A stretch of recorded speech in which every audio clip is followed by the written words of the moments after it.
बच्चों and welcome to study with Unique. मैं super sir स्वागत करता हूँ आपका आप ही के प्यारे चैनल स्टडी विद यूनिक पर। बच्चों इस लेक्चर में हम सीखने वाले हैं स्ट्रेट लाइन का बहुत ही इंपॉर्टेंट थ्योरम जिसपे पूरी एक एक्सरसाइज बेस्ड है। ठीक है, ये थ्योरम है the acute angle between the line represented by ax² + 2hxy + by² = 0 is given by ये। ठीक है, एक्चुअली आपने इसका एक बेसिक जो है फार्मूला वो सीख रखा है, इसका प्रूफ भी आपको पता होगा 11th में। नहीं पता तो सिर्फ रट लो फार्मूला फिलहाल, m1 - m2 / 1 + m1 m2। ये फार्मूला इसका बेस है। इस फार्मूला के सहारे में ये फार्मूला आराम से प्रूफ कर दूंगा। ठीक है, क्योंकि अगर आपने पिछला थ्योरम देखा है तो आप m1 और m2 क्या होते हैं ये ऑलरेडी जानते हो, m1 + m2 भी जानते हो, m1 × m2 भी जानते हो। नहीं पता मैं बता रहा हूँ, यहाँ ध्यान देना। ठीक है, यहाँ सबसे पहले इस थ्योरम के प्रूफ में मैं लिखूंगा कि थीटा एंगल है, इन दोनों के बीच में एंगल क्या है, थीटा। ठीक है, एक लाइन है y = m2x, एक है y = m1x। ठीक है, स्लोप इंटरसेप्ट फॉर्म में दिया गया है। ठीक है, चलिए शुरू करते हैं फिर। ठीक है, आप ये जानते हो कि सबसे पहले वी नो दैट क्या बताया हमें 11th में कि angle between two lines theta is the acute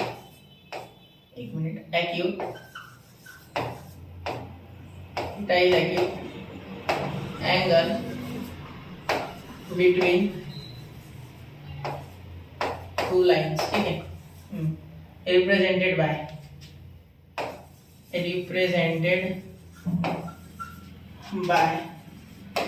ax² + 2hxy।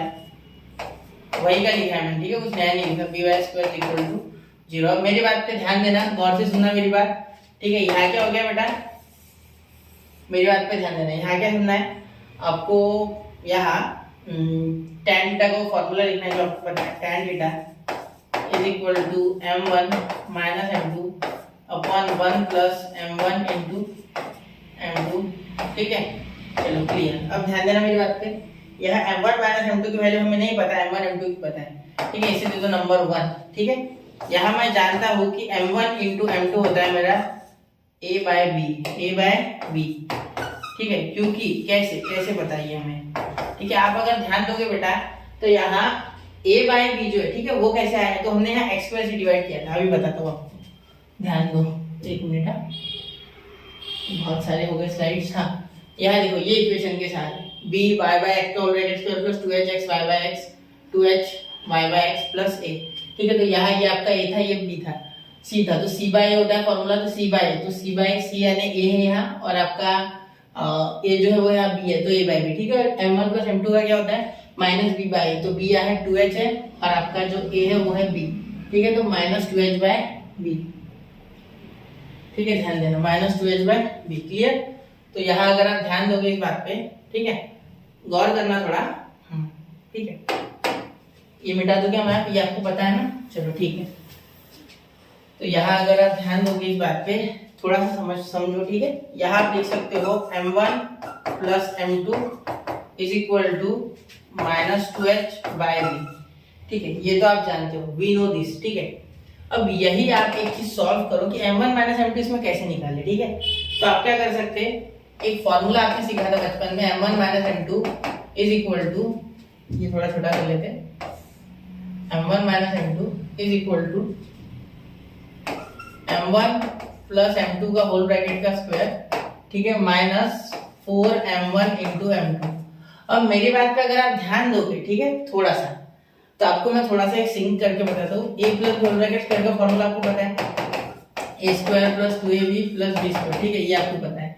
a - b whole bracket square का क्या होता है, a² - 2ab + b²। अब यहाँ प्लस और माइनस के फर्क है ना बेटा, तो इस फॉर्मूले में इसको लेके जाना है। मैं क्या करता हूँ, यहाँ ले लेता हूँ बीच में माइनस, ये हटा देता हूँ प्लस, एक काम करता हूँ नीचे करके लिखता हूँ a² - 2ab + b² लिखता हूँ। तो आप बोलोगे सर यहाँ तो +2ab था। बेटा मैं एडजस्ट करूंगा, देखो यहाँ -2ab लिया मैंने, अगर मैं इसमें +4ab कर दूँ तो क्या बड़े का साइन नहीं आएगा और साथ में 2ab नहीं आएगा, आ गया। मतलब अगर मैं इसको इस फॉर्म में लिखना चाहूँ तो क्या लिख सकता हूँ, बिल्कुल। तो मैंने -2ab ले लिया, या सिर्फ +4ab की कमी है। तो आपको ये नहीं समझ रहा है बेटा, तो बेसिक बहुत ही कमजोर है। आपको 10th के लेक्चर देख लेने चाहिए मेरे, इसी पे बेस्ड है, बहुत समझेगा। मैंने यहाँ शॉर्ट में बताया है ठीक है, ये आपको समझना चाहिए, एक दो बार देखना समझ जाएगा, दिक्कत वाली बात नहीं है। ठीक है, चलो तो अब ये एक्चुअली ये वाला फॉर्मूला हो गया ना ऊपर का, तो ये यहाँ लिख सकता हूँ क्या मैं? हाँ बिल्कुल, तो a minus whole bracket square लिख सकते हैं प्लस 4ab, तो यही तो मैंने लिखा ही है, सिर्फ a की जगह m1 और b की जगह m2 लिखा, कुछ गलत थोड़ी है। ठीक है, समझ रहे हो? चलो तो यहाँ मैंने उल्टा किया, यहाँ मैंने ये फॉर्मूला यहाँ लिखा, ठीक है, यहाँ प्लस आया है माइनस, ऐसे ही उल्टा किया मैंने, ध्यान दो। ठीक है, यहाँ अगर उल्टा होता, सपोज ये माइनस होता, ठीक है, एक मिनट, ये प्लस होता तो ये भी प्लस होता। ठीक है, तो यहाँ ये, एक मिनट, ये माइनस होता और ये भी माइनस होता, ये सिर्फ माइनस लेना पड़ता है। ठीक है, और ये प्लस हो जाता, ये प्लस हो जाता क्योंकि प्लस आता है यहाँ। ठीक है, और ये माइनस हो जाता क्योंकि देखो ये -4ab और +2ab क्या हो जाता है? -2ab, क्योंकि बड़े का साइन लगता है, तो ये तो मैंने छेड़छाड़ तो नहीं की ना, मैंने -2ab लिखा है ये लिख के। ठीक है, तो यहाँ प्लस, देखो सेम टू सेम, और यहाँ प्लस की जगह यहाँ एक सिंपल माइनस ले लेते। ठीक है, क्लियर, समझ गए? चलो ये नोट कर लो यार। ठीक है, नोट हो गया, चलो मिटा रहा हूँ इसे। ठीक है, चलो अब मैं बढ़ रहा हूँ, मैं बेसिक से चल रहा हूँ। ठीक है, जिससे कि आपको बहुत ज्यादा अंडरस्टैंडिंग में आपकी बना सकूँ, हो सके उतना। ठीक है, तो यहाँ तो ये हो गया भाई। ठीक है, तो यहाँ से स्क्वायर कैसे ले लिया आपने? यहाँ तो स्क्वायर ही नहीं था।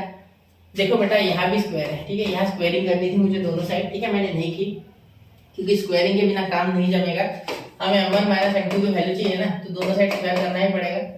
ठीक है, क्योंकि इसे मैं इस तरीके से लिख सकता हूँ, ये हमारा पुराना फॉर्मूला है। ठीक है, एक पुराना फॉर्मूला, एक पुराना एक्सपांशन लिखते हैं, फॉर्मूला से अच्छा एक्सपांशन होता है। ठीक है, एक पुराना एक्सपांशन जो कि 10 से लाया है। ठीक है, अब m1 माइनस m2 ऐसे रहने दो, फिलहाल इसे रहने दो स्क्वायर में ही, इसे खोल लो तो इसे -2h बाय b है, तो -2h बाय b का होल ब्रैकेट का स्क्वायर -4 m1 m2 क्या हो गया? a बाय b, क्या हो गया? a by b। ठीक है, चलो क्लियर। अब यहाँ m1 प्लस m2 का होल ब्रैकेट का स्क्वायर इज इक्वल टू, यहाँ माइनस का स्क्वायर प्लस हो गया, यहाँ 2 का 4 और यहाँ h square upon b square minus 4a upon b। ठीक है, हाँ बिल्कुल। यहाँ आप क्या कर सकते हैं? यहाँ आगे सॉल्व कर सकते हैं। इसे किस तरीके से सॉल्व कर सकते हैं सर? मेरी बात पे ध्यान देना। m1 minus m2, sorry plus ले रहा हूँ बार बार, ध्यान कहाँ है सर आपका? सॉरी बेटा। ठीक है, चलिए यहाँ तक हो गया।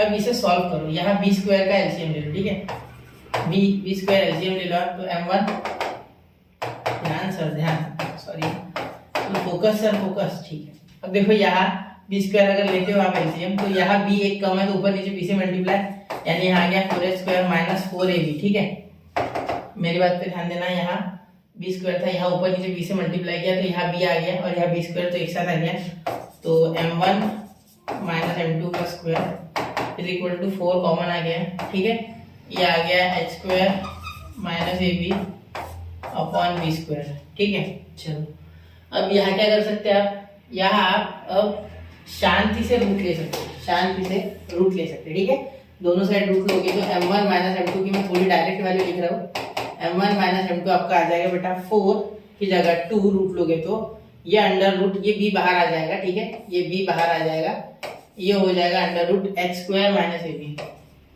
h square minus ab। ठीक है, क्लियर। तो ये आ गया आपका m1 माइनस m2 की वैल्यू, बिल्कुल क्लियर होगी बात। ठीक है, अब ये आपको m1 माइनस m2 की वैल्यू यहाँ डालनी है और m1 m2 की वैल्यू तो आपके पास थी, तो इसे दे दो आप नंबर 3। ठीक है, तो यहाँ लिखोगे आप, मैं इसे थोड़ा सा छोटा करने जा रहा हूँ, लिख लो। ठीक है, आपको दिख रहा है कि नहीं एक बार मैं थोड़ा चेक कर लीजिए, इतना छोटा करने के बावजूद। हाँ चलो दिख रहा है। ठीक है, पूरा क्लियर है। ठीक है, तो from 1 and 2, from 1 and 2 and 3, या फ्रॉम 1 2 and 3, मैंने 2 बार एंड ले दिया, सॉरी कोई बात नहीं, 2 बार तो 3 बार तो कोई फर्क नहीं पड़ता उससे। ये मैंने 3 ले लिया है, ये 2 था, ध्यान नहीं है सर आज कुछ तबीयत खराब हुई शायद। ठीक है, देखो हाँ ये था ना, tan theta is equal to m1 minus m2 की जगह 2 under root h square minus ab, ठीक है, अपॉन m अपॉन b। ठीक है, और ये हो गया ऊपर का आपका। ठीक है, नीचे क्या आ गया? नीचे आ गया आपका a by B, m1 into m2, तो 1 प्लस m1 इंटू m2 यानी a बाई बी क्या हो गया? ए बाय बी, ठीक है। तो यहाँ ध्यान देने वाली बात ये है कि tan थीटा आप यहाँ ये क्रॉस मल्टीप्लाई करोगे, ठीक है, तो ये बी और ये भी कैंसिल, समझे नहीं क्या? देखो इसको क्रॉस मल्टीप्लाई करोगे तो b इंटू 1b, ये a अपॉन b, तो ये b भी कैंसिल, तो यहाँ आ गया tan थीटा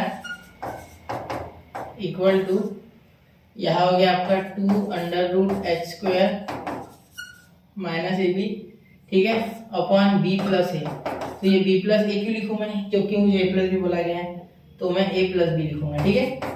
अब किसी को ये लास्ट स्टेप नहीं समझिए बेटा, मैं जानता हूँ, ठीक है। जिसको नहीं समझे वो एक बार मैं बता देता हूँ, वापस ध्यान देना मेरी बात पे, ठीक है। मैं आपकी फीलिंग्स अच्छी समझ सकता हूँ, ठीक है। मुझे भी जाती थी कभी कभी दिक्कत, बहुत बार, ठीक है, बचपन में जब मैथ्स में कच्चे थे। तो देखो b सॉरी या क्रॉस मल्टीप्लाई, तो 1 प्लस ए अपॉन बी का क्या होगा, b1 जा b, तो ये हो गया b प्लस ए बाय बी, ठीक है। तो ये तो हो गया, तो b, ये जो नीचे का b है और ये जो b है ये कैंसिल हो जाएगा, ठीक है। तो ये नीचे आ जाएगा और ये रेसिप्रोकल बनेगा नहीं, क्योंकि a प्लस बी अपॉन 1, तो इसको उल्टा करोगे तो यही बनेगा ना, और ये तो 1 अपॉन 1 था तो वो मल्टीप्लाई कर दिया। तो ये रेसिप्रोकल वाला कॉन्सेप्ट थोड़ा समझो, ठीक है। ये और ये कैंसिल, ठीक है, ये आ गया, क्लियर। तो इस तरीके से हमने इसे सॉल्व कर लिया, क्लियर। तो ये आपका आंसर आ चुका है, ठीक है। आपको थोड़ा सा ध्यान देना, इसमें मॉड क्यों लगाया गया है, क्योंकि निगेटिव वैल्यू नहीं चाहिए हमें, ठीक है, इसलिए मॉड लगाया है हमने, क्लियर। क्योंकि पहले से फॉर्मूला में मॉड प्रेजेंट था, ये देखो यहाँ पे, जो कि हमने फ्रॉम 11th लाया है, फ्रॉम 11th, ठीक है, 11th से है ये फॉर्मूला एक्चुअली, ठीक है, कहीं दूर से आए हैं, ठीक है। चलिए नोट कीजिए, 1 2 एंड 3 हो गया बेटा, ठीक है। तो यहाँ मैंने आपको angles between two lines, two pair of straight lines भी आज एक्सप्लेन कर दिया। ये थ्योरम, ये बहुत दो इसके पिछले का और ये बहुत ही अच्छे दो थ्योरम से ये आने की बहुत ज्यादा चांसेस है। तो इसी तरीके से स्टडी विद यूनिक के साथ बने रहे, स्टडी विद यूनिक को प्यार देते रहे और रेगुलरली थ्योरम्स बनाते रहे। थ्योरम्स करने से समझ में आते हैं, जैसे कि पिछला थ्योरम टेक्स्ट बुक के हिसाब से ही करना है, उसमें कोई छेड़छाड़ नहीं, इसमें भी छेड़छाड़ नहीं। थ्योरम्स हमेशा according to the textbook जाना है, क्योंकि उसी हिसाब से बोर्ड की आंसर शीट निकलेगी, उसी हिसाब से आपका जो भी एग्जामिनर होगा वो चेक करेगा, ठीक है। तो चलिए पढ़ते रहे बच्चों और आगे बढ़ते रहे। जय हिंद, जय भारत।